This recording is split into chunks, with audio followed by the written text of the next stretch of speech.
Welcome friends, சிறுகடி கேஸை இன்றைக்கி எபிசோடில் பாட்டி முத்து எங்கே இருக்கிறான் அப்படின்னு கேட்டுட்ருக்குறாங்க. அவரை நீங்கள் பேசக்கூடாதுன்னு சொல்லிட்டீங்கல்ல, அதான் கோச்சிட்டு ரூம்குள்ளே உட்காந்துருக்கிறாரு பாட்டி அப்படின்ற மாதிரி மீனா சொல்கிறாங்க. அவனை எப்படி வரவழைக்கணும்னு எனக்கு தெரியும் அப்படின்னு சொல்கிறாங்க பாட்டி. அந்த ரூம் கதவை மட்டும் நீ திறந்து வச்சிருமீனா அப்படின்னு சொல்கிறாங்க. மீனாவுமே போய் இன்னொரு தடவை பாட்டி அவங்களை கூப்பிடுறாங்க அப்படின்ற மாதிரி கூப்பிட்டுருக்குறாங்க. ஆனால் முத்து வர முடியாதுன்னு சொல்லிடுறாரு. எல்லாருக்கும் நான் சீம்பால் கொண்டு வந்திருக்கிறேன் அப்படின்னு சொல்லிட்டு எல்லாருக்குமே சீம்பால் கொடுத்துட்ருக்குறாங்க பாட்டி. பெரிய டப்பாவில் இருக்கா இல்லை சின்ன டப்பாவில் இருக்கா அப்படின்ற மாதிரி கேட்குறாரு முத்து. சின்ன டப்பாவில் தாங்க இருக்குது அப்படின்னு மீனா சொல்கிறாங்க.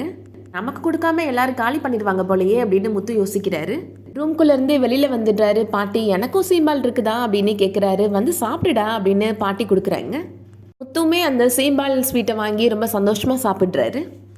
இவனை எப்படி வெளியில் வரவழைக்கணும்னு எனக்கு தெரியும் சொன்னேன்ல, பார்த்தியா கரெக்டாக வந்துட்டான் பார்த்தியா அப்படின்ற மாதிரி பாட்டி சொல்லிட்டுருக்குறாங்க. அடுத்ததான் விஜயா மீனாட்ட சாப்பிட்றதுக்கு எல்லாரையும் கூப்பிடு அப்படின்ற மாதிரி சொல்கிறாங்க. அதை கூட நீ கூப்பிட மாட்டேயா அப்படின்னு அண்ணாமலை கேட்டுட்ருக்கிறாரு. பாட்டியுமே நம்ம எல்லாரும் ஒன்றா சேர்ந்து சாப்பிட்லாம் அப்படின்னு சொல்கிறாங்க. முத்து சாப்பிடவா முத்து அப்படின்னு பாட்டி கூப்பிடுறாங்க. அவெல்லாம் அப்புறம் சாப்பிட்டுக்குவான் அப்படின்ற மாதிரி விஜயா சொல்லிட்டுருக்குறாங்க. எல்லாரும் உட்காந்து சாப்பிட்டா இடம் பத்தாது அப்படின்ற மாதிரி சொல்கிறாங்க. இடம் பத்தலைன்னா 2 சேரு ஸ்டூல்லாம் எடுத்து போடுங்க, நான் பேரன் பேத்தியிலோட சேர்ந்து உட்காந்து சாப்பிடணும்னு ஆசைப்பட்றேன் அப்படின்னு பாட்டி சொல்கிறாங்க.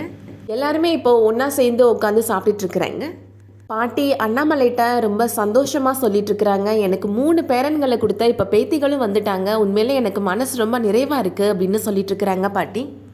என் பையனுக்கு இவ்வளோ பெரிய குடும்பம் இருக்கிறத பார்க்குறப்ப எனக்கு உண்மையிலே ரொம்ப சந்தோஷமாக இருக்குது அப்படின்னு பாட்டி சொல்லிட்டுருக்குறாங்க. பக்கத்தில் தான் இடிச்சிட்டு தான் உட்காந்து சாப்பிட்றதுக்கு தான் கஷ்டமாக இருக்குது அப்படின்ற மாதிரி விஜயா சொல்கிறாங்க. ஃபஸ்ட்டு பெரிய டைனிங் டேபிளாக வாங்கி போடணும் அப்படின்னு சொல்கிறாங்க. முத்து சொல்கிறாரு, நீங்கள் சொந்த பந்தத்தோடு சேர்ந்து சாப்பிட்றது சந்தோஷமாக இருக்குன்னு சொல்கிறீங்க பாட்டி, அம்மா என்ன சொல்கிறாங்க பார்த்தீங்களா அப்படின்னு சொல்கிறாரு. அவள் புத்தி அப்படி தாண்டா யோசிக்கும் அப்படின்ற மாதிரி பாட்டி வழக்கம் போல் விஜயாவை திட்டுறாங்க. எல்லாருமே இந்த தடவை பொங்கலுக்கு ஊருக்கு வரணும் அப்படின்னு சொல்கிறாங்க.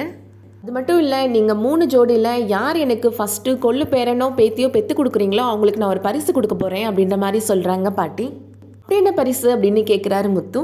நம்ம பரம்பரை சொத்து ஒன்று ஊரில் இருக்குது, அது ஒரு கிரவுண்டு இருக்கும் அப்படின்னு சொல்கிறாங்க பாட்டி. அது அந்த குழந்தையோட பேரில் நான் எழுதி வச்சிடலான்னு இருக்கிறேன் அப்படின்னு சொல்கிறாங்க. 3 பேருமே நல்ல செய்தி சொன்னால் என்ன பண்ணுவீங்க பாட்டி அப்படின்ற மாதிரி முத்து கேட்குறாரு. அதுக்கப்புறம் யோசிச்சுக்கலாம் அப்படின்ற மாதிரி பாட்டி சொல்கிறாங்க.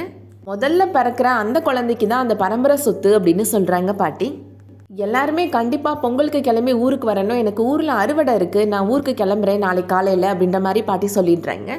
ஊருக்கு போனால் நம்ம மாட்டிக்குவோமா அப்படின்ற மாதிரி ரோகிணி யோசிச்சுட்ருக்குறாங்க. அதோட இன்னைக்கான எபிசோட் முடியுது. கிராமத்தில் வச்சு ரோகிணி பற்றின உண்மை வெளியில் வருமா, வெயிட் பண்ணி பார்க்கலாம். இந்த வீடியோ பிடிச்சிருந்துச்சுன்னா லைக் பண்ணிக்கோங்க. சீரியல் அப்டேட்ஸ்க்கு நம்ம சேனலை சப்ஸ்கிரைப் பண்ணிக்கோங்க. தேங்க்ஸ் ஃபார் வாட்சிங்.